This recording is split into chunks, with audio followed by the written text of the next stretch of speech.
باللہ من الشیطان الرجیم بسم اللہ الرحمن الرحیم الحمد للہ الذی ہدانا لہذا وما کنا لنہتدی لولا ان ہدانا اللہ لقد جاءت رسل ربنا بالحق الصلاة والسلام علی النبی الأمی الخاتم لما سبق والفاتح لمن غلق المعلن الحق بالحق ابی القاسم محمد واہل بیتہ الطیبین الطاہرین المعصومین المظلومین الذین اذهب اللہ عنہم الرجس وطہرہم تطہیرا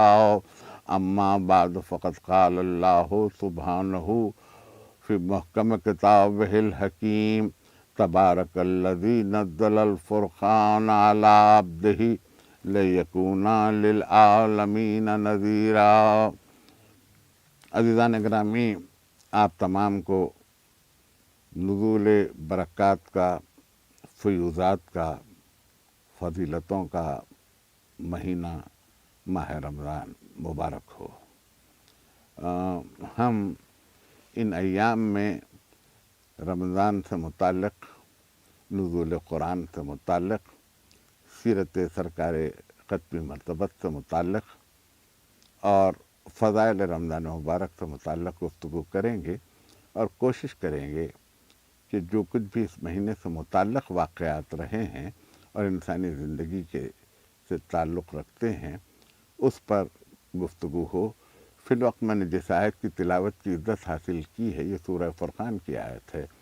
آیت آپ نے سن لی، احتیاطاً ترجمہ بھی سن لیجئے کہ تبارک الذی نزل الفرقان علی عبدہ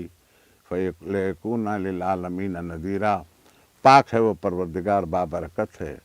جس نے اپنے بندے پر قرآن کو نازل کیا تاکہ وہ خلق خدا کو اس کے کلام سے، اس کے احکام سے ڈرائے، ان کو نظارت کے فرائض انجام دے۔ عزیزان گرامی، یہ مہینہ خود بھی نزول قرآن کا مہینہ ہے اور ایک مختصر سی کتاب ہے قرآن،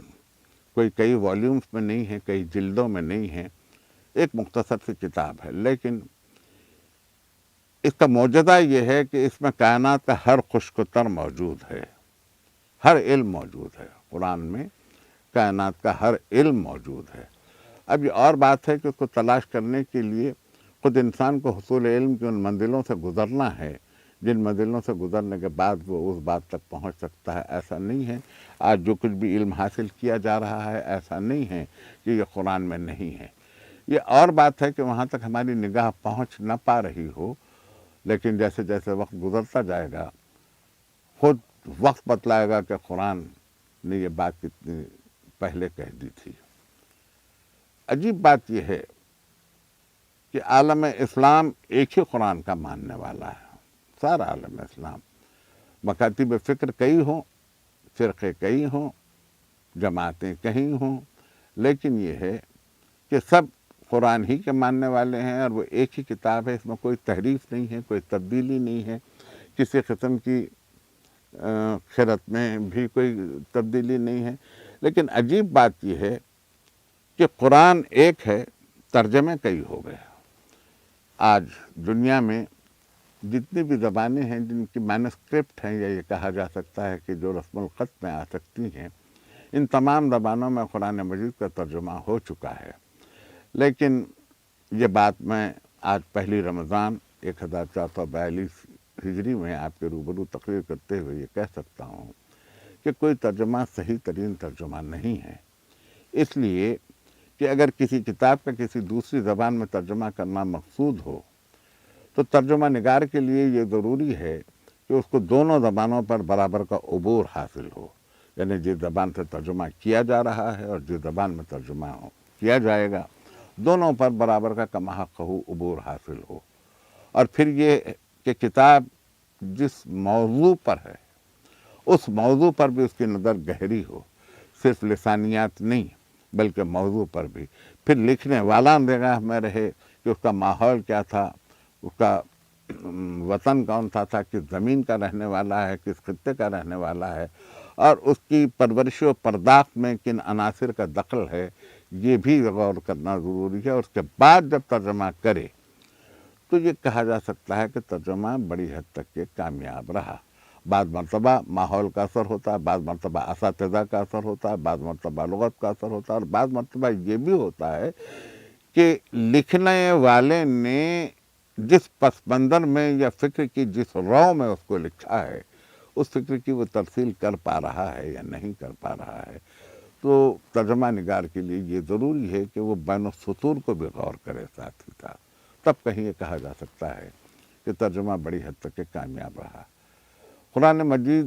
چونکہ معجزہ ہے، معجزے کا ترجمہ کسی عاجز انسان سے ممکن نہیں ہے، اس لیے کہ قرآن میں ہر لفظ اپنی بلاغت رکھتا ہے، ہر لفظ اپنی گہرائی رکھتا ہے. ضروری نہیں ہے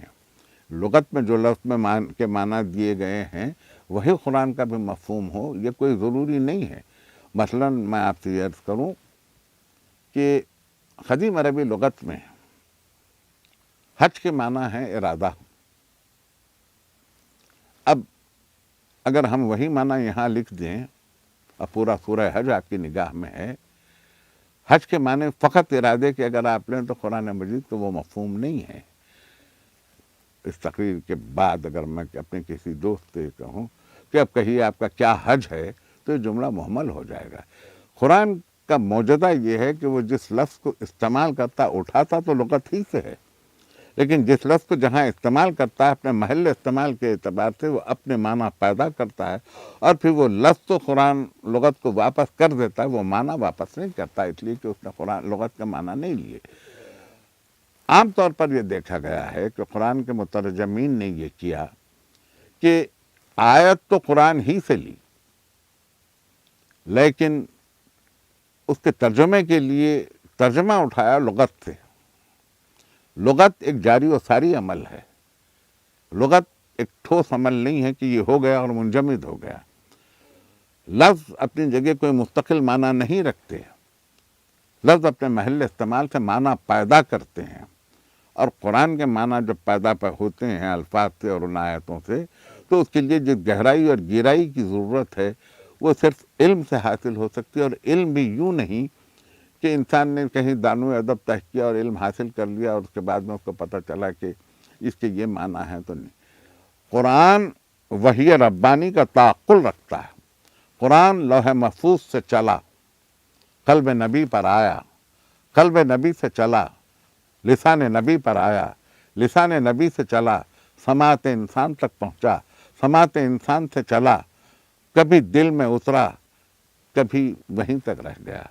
پھر زبان سے ادا ہوا. تو ضروری نہیں ہے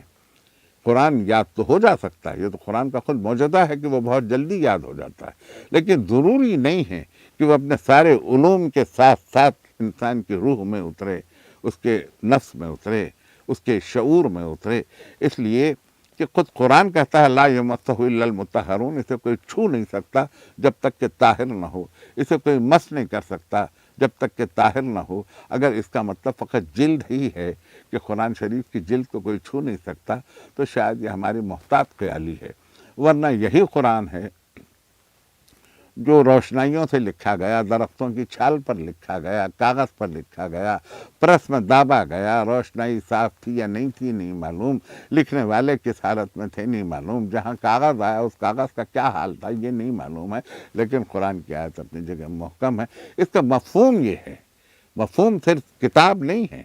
مفہوم یہ ہے کہ روح قرآن تک انسان اس وقت تک نہیں پہنچ سکتا جب تک کہ اس کا شعور طاہر نہ ہو، جب تک کہ اس کی فکر طاہر نہ ہو، جب تک کہ اس کا نفس طاہر نہ ہو، جب تک کہ اس کا ضمیر طاہر نہ ہو. اس وقت تک روح قرآن تک پہنچنا انسان کا مشکل ہے بلکہ ناممکن ہے. یہ طہارت انسان، صرف بدن کی طہارت تو قرآن کے موضوعات کو لے کے روح قرآن تک پہنچنے کا خیال کرنا بظاہر ایک مشکل کام ہے، لیکن حقیقت حال یہ ہے کہ دنیا نے اس کو اتنا ہی آسان سمجھ لیا. انگریزی میں قرآن کے ترجمے ہوئے، وہ لوگ جو ماہرین لسانیات میں انگریزی کے ماہر تھے انہوں نے قرآن میں عربی کو پڑھا، عربی سے اٹھایا، لغت پہ رکھا، اور اس کے بعد انگریزی میں اس کے ٹرانسلیشنز لیے، وہ ٹرانسلیشنز ہماری نظر میں آ گئے. ممکن ہے یہ طریقہ کچھ یوں ہو کہ آدمی کسی حد تک کے رسائی حاصل کر سکے، لیکن اصل قرآن تک ترجمے کی مدد سے فقط پہنچ جانا ممکنات میں سے نہیں ہے، جب تک کہ اس قرآن کو ان اصحاب سے نہ حاصل کیا جائے، اس کے مفہوم و معانی کو، جن کا اتصال سرکار رسالت مآب صلی اللہ علیہ وسلم سے ایسا تھا کہ جو انہوں نے کہا وہی اس کے معنی انہوں نے قبول کیے، اور پھر معنی در معنی نسلاً بعد نسلیں ایک کے بعد دوسرے تک کے یہ معنی اور مفہوم اور علم قرآن یوں مسلسل ہوتا ہوا آیا ہے کہ جیسے نزول قرآن کی تاریخ سے لے کر علم قرآن ان نسلوں میں جاری رہا ہے۔ ورنہ ہر عام آدمی سے قرآن کے معنی کو لے لینا، مفاہیم کو لے لینا اور اس کو عرض کرنا شاید اتنا آسان کام نہ رہا ہو۔ تھوڑا سا آج کی گفتگو کو ہم چونکہ پہلا دن ہے اس کو تھوڑا سا توسیع دیں، تقریر 30-32 منٹ کے سانچے ہی میں رہے گی، تاکہ آج سے آپ بھی سوچتے چلیں، میں بھی سوچتا چلوں۔ کچھ یہی حال تفسیر کا بھی ہوا۔ انسان کی شناخت اس کے چہرے مہرے سے تو صرف ظاہری ہے، لیکن انسان کے اندر کے آدمی کی شناخت اس کی فکر سے ہوتی ہے کہ اس کے افکار کیسی ہیں۔ اکثر یہ دیکھا گیا ہے کہ تعلیم حاصل کرنے والے، علم حاصل کرنے والے، ذوق علم رکھنے والے اپنے رجحانات کے تئیں کبھی ادبی رجحان کو لے کے چلے، کبھی فلسفیانہ رجحان کو لے کے چلے، کبھی حکیمانہ رجحان کو لے کے چلے، کبھی لغوی اعتبار سے اس کے معنی کو لے کے چلے، لسانی اعتبار سے اس کے معنی کو لے کے چلے۔ تو نتیجہ یہ ہوا کہ ان کی افکار میں قرآن کے معانی جس طرح سے در آئے، معانی تو آ گئے، لفظ چاہتا یہ ہے کہ اس کی معنی ہو، اگر معنی نہ ہو تو لفظ اپنی جگہ محمل ہے، کوئی معنی نہ ہو تو سمجھ میں نہیں آتی ہے فکر یہ چاہتی ہے کہ اس کو لفظ ملے، لفظ کا بدن اس کو میسر آ جائے، تو لفظ کا بدن یہ چاہتا ہے کہ اس کو آہنگ کا پیرہن بھی ملے۔ اس اعتبار سے جب لفظ آئے قرآن کے تو فکر نے جب پیرہن اپنا دینا چاہا تو انسان کی جیسی فکر تھی اس نے وہ پیرہن دیا۔ ورنہ آپ غور کیجئے کہ آیت تو نہیں بدلی، ترتیب قرآن بھی نہیں بدلی، سورے بھی وہی ہیں، پہلے لفظ سے لے کر آخر لفظ تک الف لام میم سے والناس تک چلے جائیے آپ، وہی لفظ ہیں، وہی ترتیب ہے، وہی آیتیں ہیں، وہی تسلسل ہے، لیکن آپ ترجمے میں دیکھیں تو ترجمے الگ ہیں، تفاسیر میں دیکھیں تو تفاسیر الگ الگ ہیں۔ بات دراصل یہ ہے کہ اپنے ذہن سے قرآن کو پڑھ کے اس کی تفسیر کر کے اس تفسیر کو لوگوں تک پہنچانا ایک الگ کام ہے، لیکن قرآن نے جس معنی میں جس محل پر اس آیت کو نازل کیا ہے، اس وقت، اس صورت میں، اس ماحول میں وہ آیت کے مفہوم کیا تھے، اس پر بھی نظر کی جائے تب یہ پتہ چلتا ہے کہ انسان قرآن رس ہوا چاہتا ہے۔ مثلا میں آپ سے یہ کہوں کہ قدیم عربی لغت میں اور آج کی عربی لغت میں کتنا فرق پڑ گیا۔ آج تقویٰ کے معنی ہے پرہیزگاری، لیکن قدیم عربی لغت میں اگر آپ تقویٰ کے معنی تلاش کریں تو آپ کو پتہ یہ چلے گا کہ تقویٰ کے معنی یہ ہیں کہ جس طرح سے ایک تنومند گھوڑا اپنے سوار کو گرنے سے، سنگلاخ اور ڈھلوان زمینوں پر چلتے ہوئے اپنے سوار کو گرنے سے اور اپنے سموں کو زخمی ہونے سے بچانے کے لیے جس احتیاط سے چلتا ہے اس کو تقویٰ کہا جاتا ہے۔ اب اس اعتبار سے آپ غور فرمائیے تو پتہ چلے گا کہ یہ دنیا کا رجھاؤ، یہ دروسیم کی جھنکار، یہ آرائشیں، یہ زیبائشیں، یہ دولت کی ریل پیل، یہ عمارت نفس کا عالم، اور ایسے میں نفس کا رہوار انسان کو اس ڈھلوان راستوں پر جس احتیاط سے لے کے چلے وہ تقویٰ ہے۔ قرآن نے اس وقت جو معنی دیا تھا وہ بھی صحیح ہے، آج جو معنی دے رہا ہے وہ بھی صحیح ہے، مستقبل میں بھی جو معنی دے گا وہ بھی صحیح ہے، اس لیے کہ قرآن کوئی آنی فانی جانی مکانی زمانی کتاب نہیں ہے، قرآن جاویدانی کتاب ہے۔ اس کو محشر تک کے سفر کرنا ہے، اور محشر تک کے نہیں بلکہ محشر گزر جائے گی، قرآن باقی رہے گا، کیونکہ خود قرآن نے کہا کہ جب اہل محشر جنت میں داخل ہوں گے تو داخل ہوتے ہوئے یہ آیت پڑھتے ہوئے داخل ہوں گے کہ الحمدللہ الذی ہدانا لہذا وما کنا لنہتدی لولا ان ہدانا اللہ لقد جاءت رسل ربنا بالحق۔ محشر گزر چکی، جنت و دوزخ کے فیصلے ہو چکے، اس کے باوجود قرآن ابھی باقی ہے۔ آیت پڑھتا ہوا آدمی جنت میں داخل ہوگا تو قرآن ابھی باقی ہے۔ قرآن فہمی ایک بہت بڑے ظرف چاہتا ہے، بڑا ظرف چاہتا ہے۔ قرآن فہمی ہر ظرف میں نہیں سما سکتی۔ قرآن فہمی کے لیے یہ ضروری ہے کہ نفس بھی طاہر ہو، روح بھی طاہر ہو، زبان بھی طاہر ہو، عقل بھی طاہر ہو، اور ظرف اتنا بلند ہو جائے اور اتنا وسیع ظرف ہو کہ اس میں معنی سما سکیں۔ یہی کچھ ہمارے ساتھ ہوا، ورنہ ان 14 صدیوں میں قرآن مجید اور اس کے ترجمے جس اعتبار سے چلتے ہوئے آ رہے ہیں، اگر یہ ترجمے یوں ہوتے کہ اگر بیان کرنے والا آیت کے ساتھ ساتھ اس کی شان نزول بھی بیان کر دے تو پتہ چلتا کہ آیت کس موقع پر نازل ہوئی، کس حال میں نازل ہوئی، کس کے لیے نازل ہوئی، اس کا اطلاق اس زمانے میں کیا تھا، اس کا اطلاق بعد کے زمانوں میں کیا ہوا، اس کا اطلاق آج کیا ہو رہا ہے۔ قرآن کو یوں پڑھیے۔ ایک اور بات میں آپ سے عرض کروں، چونکہ آج ابتدائی تقریر ہے، میں تقریر کو مختصر رکھنا چاہتا ہوں۔ کل سے ہم اس کے مختلف پہلوؤں پر، مختلف آیتوں پر بھی گفتگو کریں گے، اور ساتھ ہی ساتھ ہم کوشش یہ کریں گے کہ یہ پیغام سب تک پہنچے۔ مہینہ برکتوں کا ہے، فضیلتوں کا ہے، مہینہ ایسا ہے کہ جہاں آپ کو شفاعتوں کی منزلوں تک پہنچنا ہے۔ اس کے لیے فقط قرآن کافی نہیں ہے۔ میں آپ سے یہ عرض کرنا چاہتا ہوں کہ قرآن میں نماز کے قائم کرنے کا تذکرہ تو ہے،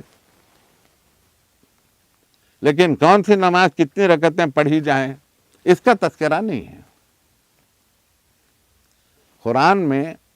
روزے کا تذکرہ تو ہے، لیکن روزے میں کن چیزوں سے روک لیا جائے اپنے آپ کو، اس کا تذکرہ تو نہیں ہے۔ قرآن میں پورا سورہ حج ہے، لیکن حج کی تفصیلات کا تذکرہ نہیں ہے۔ تو اگر جو انسان یہ سمجھ رہا ہے کہ میرے لیے قرآن کافی ہے، تو اس کے لیے عمل کرنے کے لیے یہ باقی چیزیں وہ کہاں سے لے کے آئے، کیسے عمل کریں؟ نماز قائم کرو، بس اتنا ہی۔ یقیمون الصلاۃ، نماز کو قائم کرو۔ کتنی مرتبہ نماز، کتنی رکعت نماز، ترتیب نماز، قیام، رکوع، سجدہ، یہ ساری چیزیں قرآن میں تو نہیں ملیں گی، تو پھر یہ چیزیں حاصل کہاں سے ہوں؟ تو ظاہر ہے کہ قرآن کو اگر مجسم دیکھنا ہے تو اس کے لیے پیغمبر اکرم کی ذات گرامی کو دیکھنا ہوگا۔ جب تک کہ وہ سیرت کے نقوش سامنے نہیں ہوں گے، اس وقت تک کہ نہ قرآن کسی کی سمجھ میں آ سکتا ہے، نہ قرآن کسی کے فہم میں سما سکتا ہے۔ اس کے لیے ضروری ہے کہ سرکار رسالت مآب کی سیرت کو پیش نظر رکھا جائے۔ جب سیرت کے نقوش سامنے آئیں گے، جب نماز کے لیے آپ کھڑے ہوں گے، تو آپ کی نگاہ میں وہ نمونہ سیرت کے سرکار رسالت مآب کا نمونہ سامنے ہوگا کہ یوں قیام کیا، یوں رکوع کیا، یوں سجدہ کیا، یہ تلاوت کی، ترتیب نماز بھی ہوگی، ترتیب روزہ بھی ہوگا، مہینے کا احترام بھی ہوگا، پھر نوافل اور سنتیں تو اپنی جگہ ہیں ہی، لیکن میں یہ کہوں کہ زندگی کی پوری عبادتوں کا نچوڑ اگر آپ دیکھنا چاہتے ہیں، اس کا کشید کردہ عطر آپ دیکھنا چاہتے ہیں، تو سرکار رسالت مآب کی زندگی میں ملے گا، یا ان کی زندگی میں ملے گا، یا ان سے متصل جو لوگ پیوست رہے ہیں اس میں ان کی زندگی کا مکمل عکس یوں ہوگا جیسے ان کو دیکھا تو گویا سرکار رسالت کو دیکھا۔ جب تک کہ یہ نہیں ہوگا، قرآن فہمی اتنی آسان نہیں رہے گی۔ آج کی حد تک صرف اتنا ہی۔ کل انشاءاللہ ہم اس گفتگو کو کل یہیں سے شروع کریں گے. شکریہ. خدا حافظ. اپنا خیال رکھیے.